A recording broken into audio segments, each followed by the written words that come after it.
A Giovana pergunta o seguinte: meu filho tem 4 meses, tem dias que ele chia e tem dias que não. O que faço?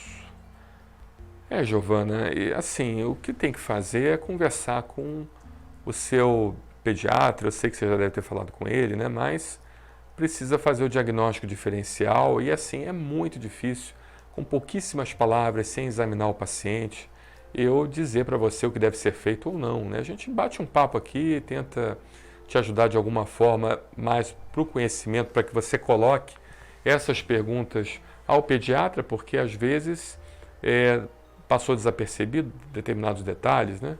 Mas entenda que isso aqui não é uma consulta médica, eu não, em hipótese nenhuma eu quero substituir isso por uma consulta médica. O médico, de certa forma, assistente, ele é aquele que vai dar o veredito final, é aquele que vai dizer realmente o que está acontecendo com o seu filho, tá?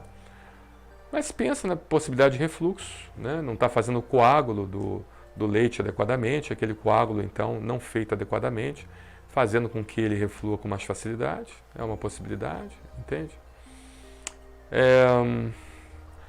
Tem que ver, né? Alguma intolerância, apesar que a criança pequena, ela costuma ter intolerância naturalmente na lactose, ela tem que ter alguma coisa de intolerância, porque como a criança pequena fica muito deitada, então a possibilidade de ela ter uma constipação, ou seja, uma prisão de ventre, é muito grande, né? Porque ela não movimenta o corpinho dela. Então, naturalmente, ela já tem uma intolerância na produção de lactase, que é aquela que digere a lactose. Por quê? Precisa ter lactose suficiente no trato gastrointestinal para fermentar realmente e fazer com que aquilo ali funcione como se fosse um laxativo natural, né? Por isso que a criança às vezes tem cólica, né? Mesmo mamando o peito da mãe tem cólica, não tem jeito, né?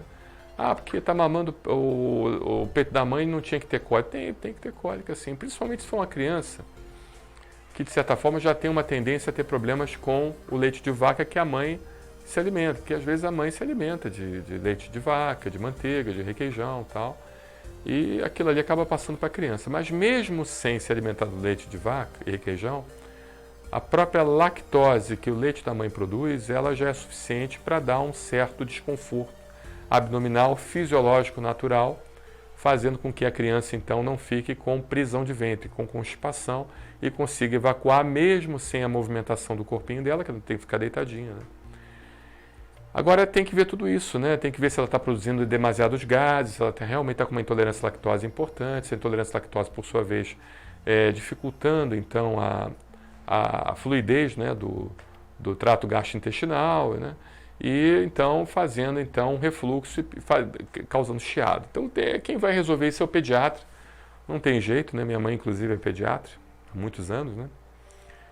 E tem que conversar com ele, tem que ver realmente o que está acontecendo e tentar chegar numa solução. Alergia pode acontecer? Pode, né? Pode ser uma criança atópica, né? Principalmente se veio de pais atópicos. Mas não costuma ser a principal causa. Agora, uma outra situação também que acomete crianças é a bronquiolite, né? Bronquiolite, às vezes a criança pega a bronquiolite e uma criança que pega esse vírus, o chamado vírus sincicial respiratório, que é o caso da bronquiolite, logo depois que ela fica, entre aspas, boa da bronquiolite, ela fica com uma cicatriz sorológica, né? Que é uma cicatriz que induz uma resposta alérgica, chamada resposta T2, onde você tem a produção de linfócitos TH2, interleucinas que causam alergia, 4, interleucina 4, 13, né?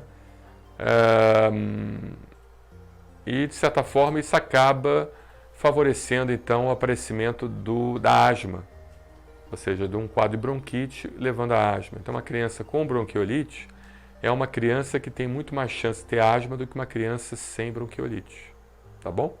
Então tem que ver também se ela não está com um quadro de asma provocado, talvez por uma possível infecção do vírus sincicial respiratório, causador da bronquiolite, que induziu então essa resposta chamada resposta T2, tá bom?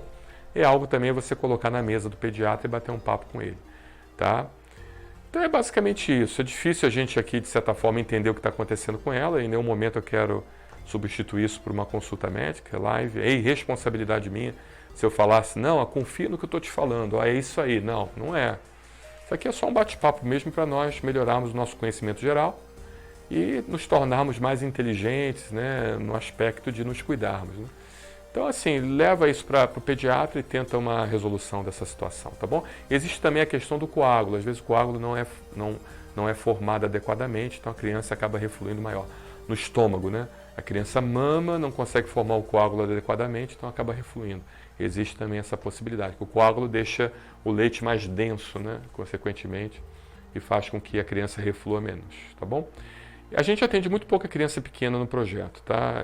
Praticamente nenhuma. A gente encaminha para o pediatra mesmo, para o alergopediatra, porque a gente está apto a atender crianças acima de 2 anos. Mas são conhecimentos gerais que a gente aprende na faculdade e também conhecimentos que a gente acaba aprendendo na família, né? Que é família de médicos, então acaba aprendendo com os pais, né? Tá bom? Abraço, Giovana. Obrigado.